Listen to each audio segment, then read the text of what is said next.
Welcome back to the back bencher brother nursing classes. तो आज का हमारा टॉपिक होने वाला है जो कि हमने पार्ट वन देखा है, अभी ये पार्ट टू है। किस चीज का? ये कम्युनिटी हेल्थ नर्सिंग का टॉपिक है, जिसमें आता है screening, diagnosis and identification, primary care and referral of gastrointestinal conditions. तो हमने लास्ट वीडियो में कुछ तो 5 डिसीज कंडीशन देखे थे। तो आज के इस वीडियो में हम नेक्स्ट वाले जो 5 डिसीज कंडीशन बचे थे वो देखने वाले। तो फर्स्ट हमारा आज का ये है, डिसीज कंडीशन है गैस्ट्रोइंटेस्टाइनल ब्लीडिंग। तो गैस्ट्रोइंटेस्टाइनल ब्लीडिंग क्या होता है? GI bleeding refers to any form of bleeding that occurs in the digestive tract. मतलब कि क्या, एक कोई भी टाइप का, मतलब type of bleeding which occurs in the digestive tract. The digestive tract is divided into upper GI bleeding, मतलब upper GI and lower GI. So according to that, the GI bleeding is also divided into upper GI bleeding and lower GI bleeding. So in upper GI bleeding, upper GI start from esophagus to the duodenum. This is like from esophagus we can't say it, but from the mouth to the duodenum, uh, the upper GI. So the bleeding between these body parts is known as a upper GI bleeding, and the lower GI bleeding is from small intestine to the uh, anus, and that include small intestine, colon, rectum, or anus. If the bleeding is occurring in this particular regions, then the bleeding is called as a lower GI bleeding. Then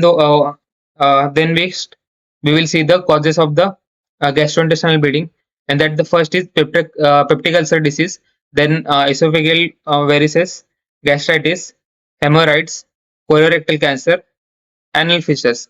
These are the some of the causes of the gastrointestinal bleeding.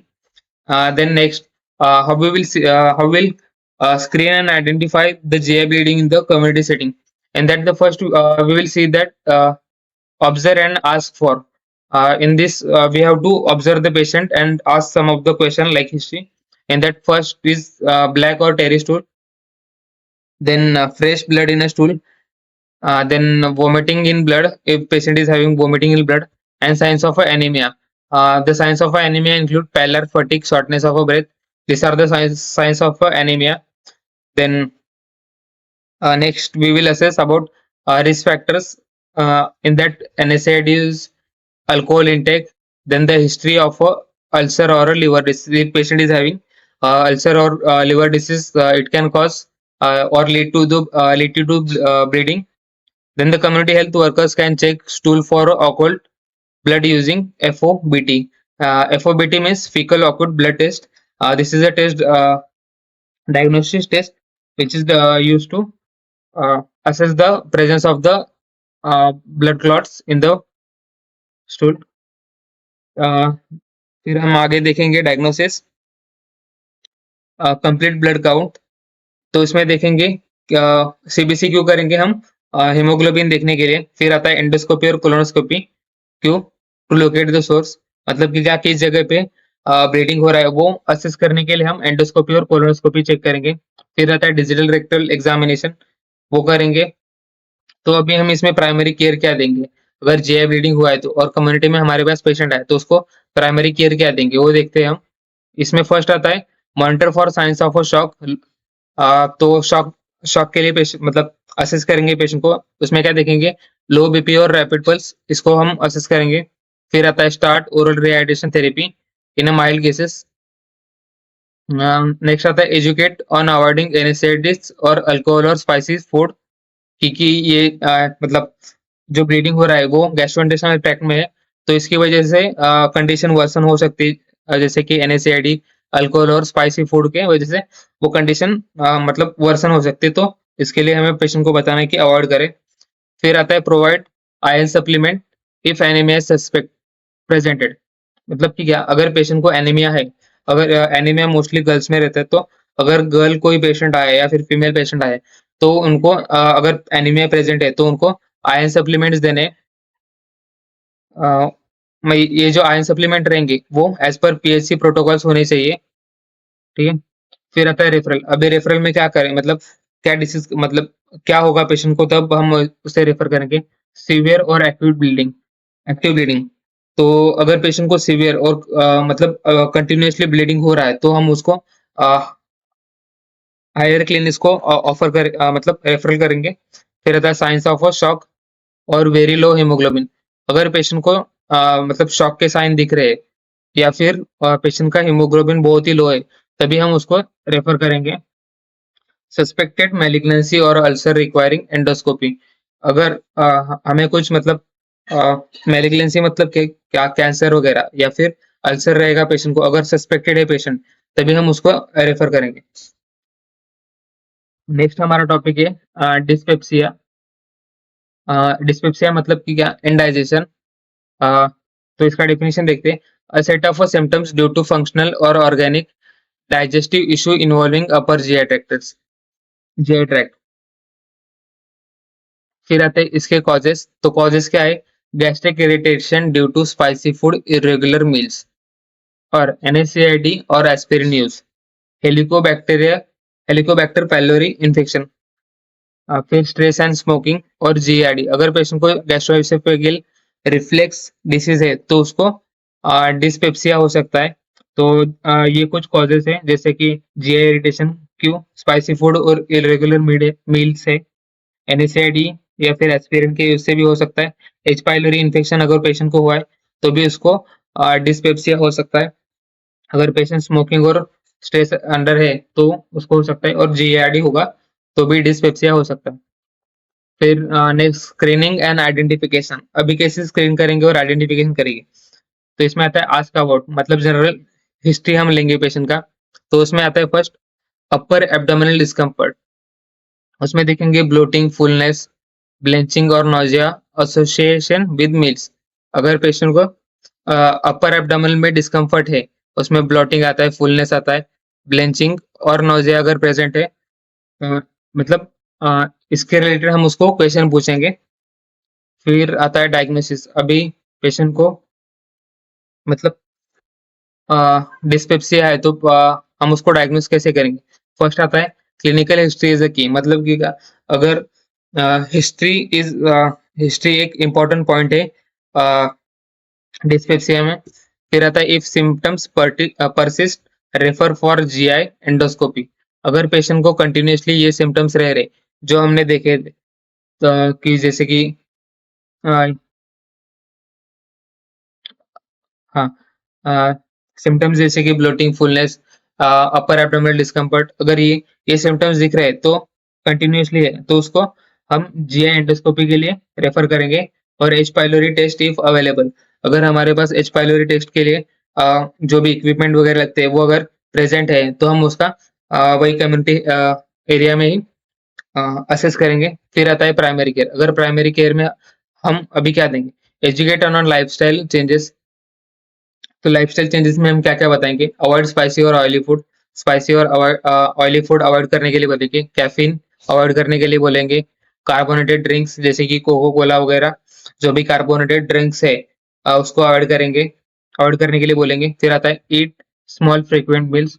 तो patient को बोलेंगे कि small और frequent meals लें। Reduce stress, stress reducing के लिए कुछ exercise वगैरह बताएँगे। फिर उनको बोलेंगे कि मेडिटेशन करो। ये सब बता सकते हैं। फिर रिकमेंडेड, ये हमें मतलब प्रोवाइड करना ही है। एंटासिड्स, एंटासिड्स प्रोवाइड करने हैं। H2 ब्लॉकर्स, उसमें क्या-क्या देंगे? रेंटिडिन। फिर आता है proton pump inhibitor if prescribed. अगर पेशेंट को डॉक्टर ने प्रिस्क्राइब किया है तो हम उसे प्रोटॉन पंप इन्हिबिटर देंगे। फिर आता है रेफरल सर्विसेज। अभी हम रेफरल सर्विसेज में क्या, कब पेशेंट को रेफर करेंगे? तो हमें पहले पेशेंट के सिम्टम्स देखने हैं, जिसे हम बोलते हैं अलार्म सिम्टम्स। अगर ये सिम्टम्स हमें पेशेंट में दिखे तो हम पेशेंट को तुरंतली रेफर करते हैं। अगर पेशेंट का वेट लॉस हो रहा है, अगर पेशेंट को एनीमिया है या फिर ब्लड इन स्टूल, अगर पेशेंट के स्टूल में ब्लड दिख रहा है, हम उसके लिए ऑकल्ट ब्लड मतलब अ, वो टेस्ट करेंगे। फिर आता है परसिस्टेंट वोमिटिंग। अगर पेशेंट को कंटिन्यूअस वोमिटिंग हो रहा है तो हम उसको रेफर करेंगे। फिर आता है रिफ्रैक्टरी डिस्पेप्सिया डिस्पाइट ट्रीटमेंट। अगर पेशेंट को मतलब हमें लग रहा है कि पेशेंट को डिस्पेप्सिया है, हमने स्क्रीनिंग किया है, तो हम उसको अगर ट्रीट नहीं हुआ है, एक बार मतलब केयर दिया था लेकिन ट्रीट नहीं हुआ, तो हम उसको फिर से रेफर करेंगे। फिर आता है वर्म इन्फेस्टेशन, मतलब कि क्या, हेलमिंथेसिस। ये यूजुअली हम बच्चों में देखते हैं। Infection cause by intestinal worm such as round worm, bookworm, tapeworm और पिनवर्म। ठीक है। राउंड वर्म को हम एस्केरिसिस भी बोलते हैं। फिर इसके कॉजेस, अभी कॉजेस और ट्रांसमिशन कैसे होता है बच्चे में। ठीक है।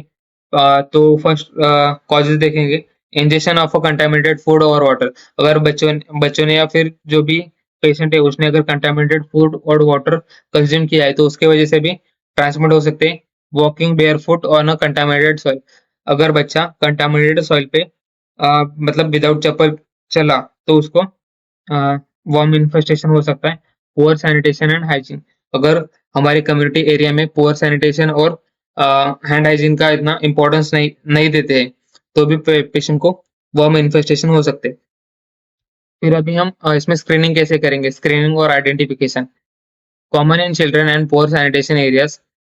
जैसे कि मैंने बोला कि बच्चों में मोस्टली होता है, और किस जगह पे जहाँ पे पुअर सैनिटेशन है तो इसके साइंस क्या करेंगे। एब्डोमिनल पेन, एब्डोमिन पेन रहेगा, लॉस ऑफ एपेटाइट, भूख नहीं लगेगा, वेट लॉस होगा, इचिंग अराउंड एनस, जो भी एनल एरिया है उधर इचिंग होगा। वो भी स्पेशली पिनवर्म्स जो रहते हैं उनमें दिखाई देता है। फिर आता है एनीमिया एंड स्टंटेड ग्रोथ। वो क्यों होता है, हुकॉम की वजह से होता है। पेशेंट को एनीमिया रहेगा और उसका ग्रोथ मतलब स्टंटेड रहेगा। ठीक है। मतलब कि पेशेंट का ग्रोथ नहीं होता है जल्दी। फिर आता है आस्क अबाउट हाइजीन प्रैक्टिसेस। तो हमें उनको हाइजीन प्रैक्टिसेस के रिलेटेड कुछ क्वेश्चन पूछने हैं कि हाइजीन करते हैं नहीं, हैंड वॉशिंग करते हैं नहीं, आपका एरिया कौन सा है, वहाँ पे सैनिटेशन के रिलेटेड हमको कुछ क्वेश्चन पूछने हैं। फिर आता है डायग्नोसिस। उसमें क्या करेंगे, stool microscopy to identify worm और उआ और लार्वे प्रेजेंट। तो स्टूल माइक्रोस्कोपी करेंगे। फिर blood test for eosinophilia in some cases.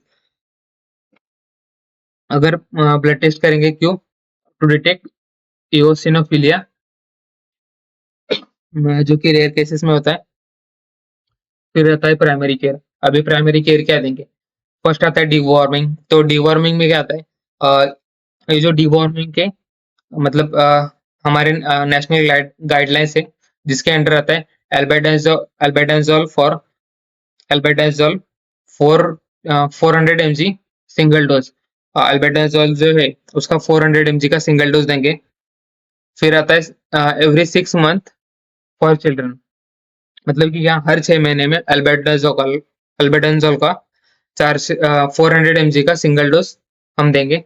फिर होता है एजुकेशन, पेशेंट एजुकेशन देंगे, hand washing with soap, use of sanitary toilets. फिर आता है wearing footwear, safe food and water practices.